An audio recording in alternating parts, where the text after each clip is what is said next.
Ford and Mazda were sleeping in the same bed, the company took the easy way out when it came time to offer up a vehicle in the highly competitive and extremely lucrative compact SUV segment. If you guys can remember, that vehicle was the Mazda Tribute, which was essentially just a clone of the Ford Escape. In fact, there were 3 versions of that same vehicle: the Ford Escape, the Mercury Mariner, and of course the Mazda Tribute. Now back in 2013, Mazda got tired of having a vehicle that was basically just an Escape, and they gave us a car that was completely redone from scratch in their own design. What I'm sitting in right now is a 2015 Mazda CX-5. Now the CX-5 was first introduced back in 2013 at the LA Auto Show, and this was the first interpretation of the company's all-new Kodo design language. That basically started the new trend of this very, very attractive design and did away with that horrible looking smiley front end that was either a love it or hate it thing. And you can see the front end of this car is just very sleek, very sophisticated, very modern. I really like the way the grille flows into the design of the headlights, especially my particular Grand Touring Tester with these bi-xenon adaptive headlights. This crystal blue paint, pearl paint, is actually the most beautiful blue color I've ever laid my eyes on, especially when the sun hits it. It really just has this deep sparkle that just makes this car pop. Now looking at the side profile of the vehicle, this is a compact SUV. It competes head-on with a CR-V, a RAV4, a Nissan Rogue, a Ford Escape. I mean, this thing is taking on the heart of the compact segment, and Mazda seems to offer something very, very strong in a competitive segment. Now in terms of the overall length, this is about the size of a compact sedan. It stretches about 179 inches long, which is actually about 5 inches longer than the old Mazda Tribute. In terms of the wheel design, my particular tester has these gorgeous 19-inch alloy wheels, which is one of the largest in the segment. The Ford Escape also offers a pair of 19s. If you guys are used to seeing your CR-Vs, the largest diameter wheel you can get on those were 17s. Now looking at the back end of the vehicle, it basically mimics the design of the front. Very, very sleek, modern, attractive. There's not really an angle of this car that makes it look bad. This is actually one of the best looking compact SUVs in the segment. I'd probably say the Ford Escape and the Kia Sportage are right behind this vehicle in terms of looks. Right down to the fact that the dual exhaust outlet in this vehicle is very distinctive. I'm definitely liking the design, the stance, the overall appearance of this car. Now, Mazda offers this car in 3 different trims. There's the base Sport, the mid-level Touring, and then my top-tier Grand Touring model. From there you can choose 2 different engines. The Sport has a 2-liter 4-cylinder, which was the only engine at launch, while the Touring and Grand Touring models have the up-level 2.5-liter engine. We'll get into the driving dynamics in a moment, but for now, let's take a look at the interior design. On the inside of the 2015 Mazda CX-5, you're going to be greeted with a very inviting, warm, stylish, and very nice-looking cabin, right down to the fact that I love the two-tone in this car. This is the sand leather interior. It goes really well with the black upper portions of the dash and the steering wheel. Now, because this is a compact SUV, the step-in height is just unbelievably easy. It's one of the reasons why this segment is extremely strong. A lot of people come from mid-size or compact sedans into this segment. Now, here's the key for the vehicle. This is Mazda's traditional intelligent key system. You're going to get the push-button start with the intelligent access standard on Touring and Grand Touring. That was made standard for 2015. So basically, to start the vehicle up, put your foot on the brake and push the button to start the engine. And then, of course, what you're hearing is the company's familiar 2.5-liter Skyactiv G 4-cylinder engine. And it's a pretty class competitive engine. It's smooth, it's torquey. It definitely provides adequate power for this vehicle. Now, shutting the door, the window is actually only automatic up-down for the driver only. I kind of wish they made it for the passenger side as well. Now, in terms of the interior design, this was the first Mazda vehicle to kind of sport an all-new interior design. Mazda was criticized heavily for interiors that are very dated, somewhat cheaper in terms of the materials. And you can see this one looks very nice. The dashboard is a soft-touch graining material. It feels high quality. Everything fits together well. I'm liking the piano black plastic trim here with the aluminum look accents. It makes the interior look much more distinctive. The door panels, they sort of feel hard touch, but they're slightly rubberized. I kind of wish they were a little bit more soft like the dashboard, but I'm liking the leather stitching right here where your elbows are going to rest. This material here is rather interesting to look at. It's just some black plastic with the rivets. Now, looking at this head unit here, this is the older Mazda touchscreen head unit here, unfortunately.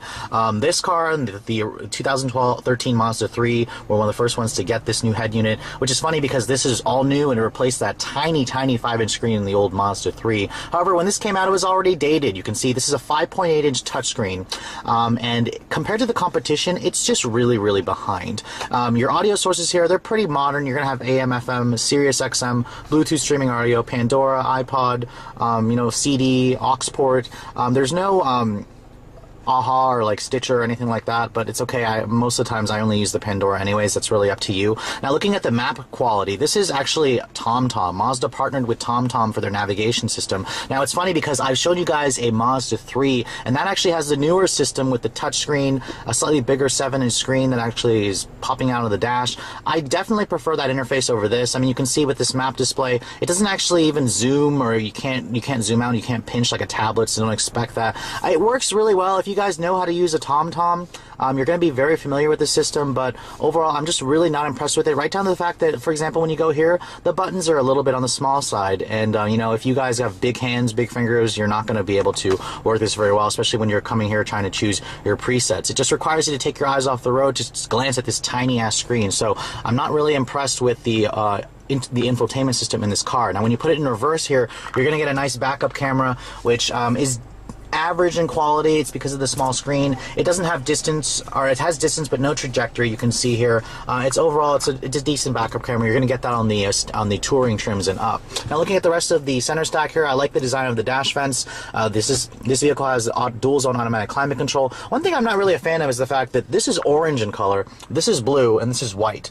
The fact that there are 3 different interior colors in here is just really perplexing to me. It makes it look like the interior wasn't designed and incorporated into one piece, but rather just tacked on in different locations and such. Looking at the glove compartment here, it is damped, not lined with felt. It's a decent size. You do have 3-level heated seats here, and then some more storage down here. And then, of course, all the 2.5-liter engines come with a 6-speed Skyactiv G automatic transmission. This is a Mazda design transmission. It's a very good transmission, probably one of the best in the class. You can get this car with a 6-speed manual, only on the Sport model with a smaller 2-liter engine.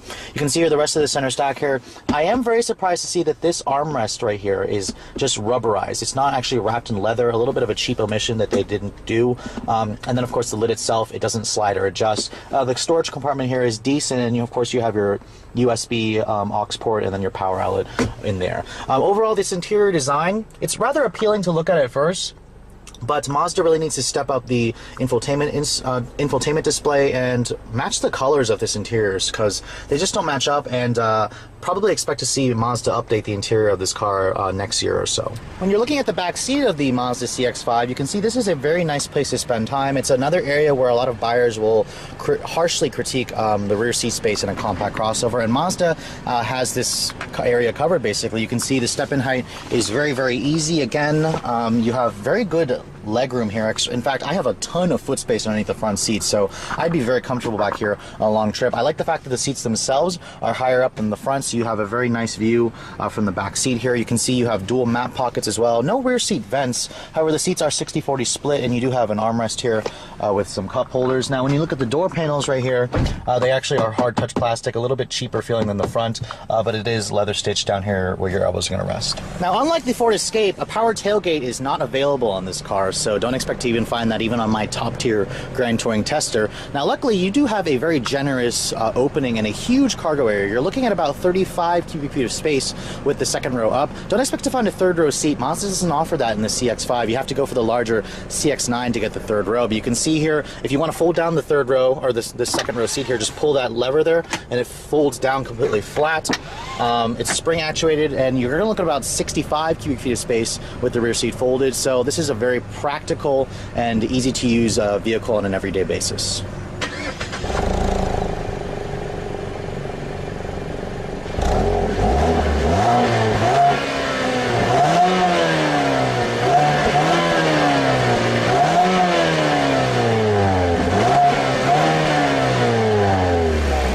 Under the hood, you're going to find the company's larger 2.5-liter Skyactiv G 4-cylinder engine. This is basically the same engine that I showed you guys in the 2014 Mazda 6 that I had earlier last year. Now, the numbers are 184 horsepower and 185 pound-feet of torque. Now, in case you're wondering what the hell does Skyactiv mean, that means this car has direct fuel injection, a high compression ratio, and a special exhaust manifold. Basically all the good stuff that modern engines have today. It doesn't have a turbo, so Skyactiv doesn't mean turbo. But the numbers, again, I told you earlier, they're about class competitive. You do have about 20 pound-feet more torque than a comparable CR-V. So if you guys are cross-shopping the two, the Mazda is slightly more powerful. It also has a 6-speed automatic, where the CR-V, for example, has only a 5-speed auto. Fuel economy is 24 in the city and 30 on the highway, and despite the high compression ratio, you can still use regular gas in this car. The other engine is the smaller 2-liter, which was actually the only engine when this car first launched. That made 155 horsepower and was rather lethargic in this big vehicle. It weighs about 3,500 pounds, paired with front or all-wheel drive like my Tester. Let's take a look and see how this all works together. Now, this is my first time driving Mazda's all-new compact SUV, and I have to say my initial first impressions are quite positive. This thing is probably one of the most car-like SUVs I've ever driven in a while, and let me show you why that is.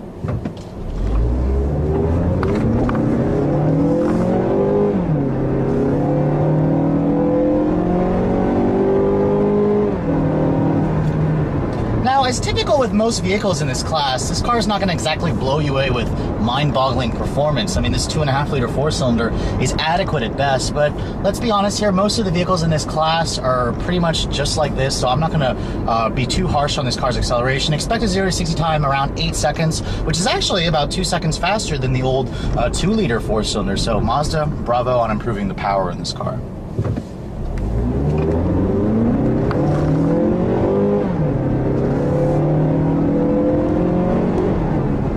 Now, of course, being a Mazda, zoom zoom is the tagline for all of their vehicles, and the CX-5 doesn't really disappoint.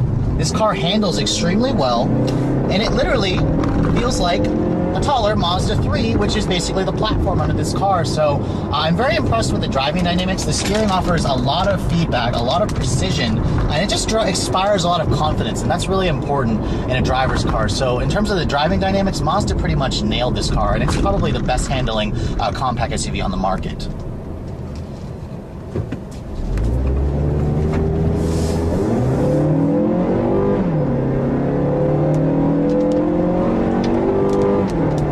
Now, the 6-speed automatic is also a great transmission. It's very quick to shift. It's very smooth shifting as well, and when you really get on the throttle, it shifts pretty quickly, and you know, it kind of just reads your mind in terms of how this car, what gear it needs to be in, and the engine, it kind of stays right in its power band. This is actually the first Mazda product that I'm driving with the new 2.5 and the 6-speed Skyactiv automatic. I've driven the 6-speed manual previously, and I wasn't too impressed with the gearing. The gearing in the automatic is much better, so I think that it's a better partner versus the 6-speed manual with this 2.5-liter engine. Now, going down the road here in the CX-5, the car drives very well. It has a new level of solidity that the old Tribute just definitely didn't have, and especially if you're going to compare this car to the CR-V or the Rogue or the RAV4, this car feels much more sporty. This is the driver's car of the compact SUV segment, and I'm glad that Mazda certainly did that. You can see here just going around these curvy back roads here, this car is just phenomenal. The visibility is also excellent as well. I mean, this is why you get a vehicle like this. I have this wonderful commanding view of the road. The hood's very low, the mirrors are large, even though this car offers blind spot monitoring. You really don't need it. This car doesn't really have much in terms of blind spots. Now, in terms of refinement, Mazdas have been criticized for being a little bit more crude compared to its competition. I'm not really feeling that here. People have complained about the road noise. Honestly, a CR-V is just as loud as this, so I'm not really complaining. The four-cylinder makes decent noises. It's smooth. When you get close to its red line, I guess it does have a little bit more of a vibraty, noisy character to it.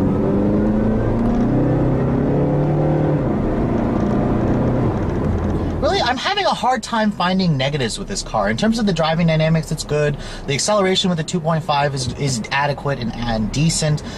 Basically, just it boils down to the infotainment system. The tech in this car is just dated. I wish it had Mazda's LED daytime running lights. The Mazda 3, 6, and CX-9 all have that. So this car is in need of a refresh soon, especially with the interior infotainments and a little bit of the exterior styling.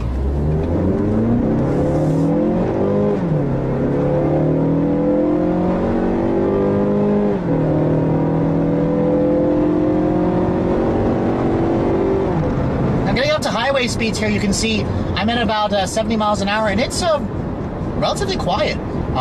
Sure, I hear a little bit of wind noise, there's a tad bit of road noise, but you kind of expect that in this class. The ride quality is also quite good. Mazdas have usually been known for having a stiff ride quality. It's a little bit uncomfortable, but they pretty much nailed it with this car. I think it has a very comfortable and taut ride. It's not floaty like some of the other crossovers in the segment. And the 19-inch wheels, even though they are big for the segment, they provide a very good ride quality, and the car just feels like it has a lot of grip. So in terms of pure driving fun. The CX-5, basically, you forget that you're in an SUV when you're in this thing. It feels like you're driving just a Mazda 3, and that's the best thing about this car.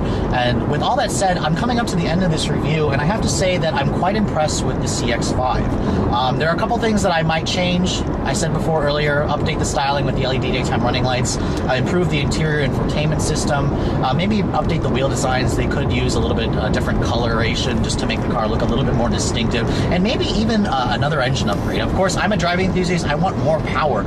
Most people probably aren't going to want more power, but there is a diesel engine available in other parts of the world. I would love to see a 2-liter turbo engine upgrade like some of its competition, but hey, we can't have it all. In terms of fuel economy, I've been driving this car around for a week, and that's the reason why Mazda doesn't offer an upgrade engine. I've been getting about 20 miles per gallon in the city. That's pure city driving around the DC area, which is, if you guys know this area, it's full of rush hour traffic and stop and go, so that's decent. I drove the car on the highway, pure highway. It got about 30 miles per gallon, so the EPA is pretty much right in line with the targets, which is class competitive for the segment. Of course, this uses regular gas, so it's a very comfortable, very practical, very usable vehicle, and it's the reason why Mazda's been selling upwards of 50,000 of these every year, and it's one of their best sellers and will continue to do so. Now, regarding the pricing of this car, in terms of its competition, the CX-5 basically is right in the heart of it. This car starts at about $21,500 for the Sport with a 5-speed manual and front-wheel drive, at $12,50 for all-wheel drive if you want that. That's kind of a no-brainer. People usually get an SUV with all-wheel drive.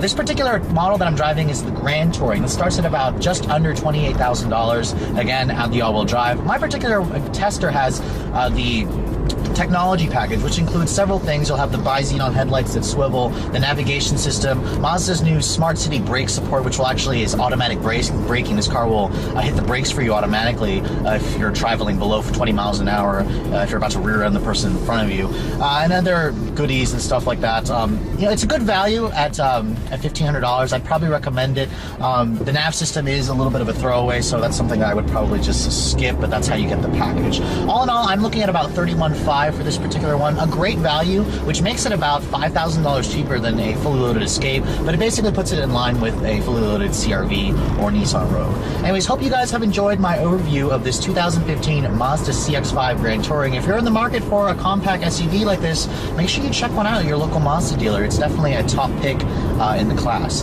Thanks so much for watching, guys. I'll catch you all in the next review.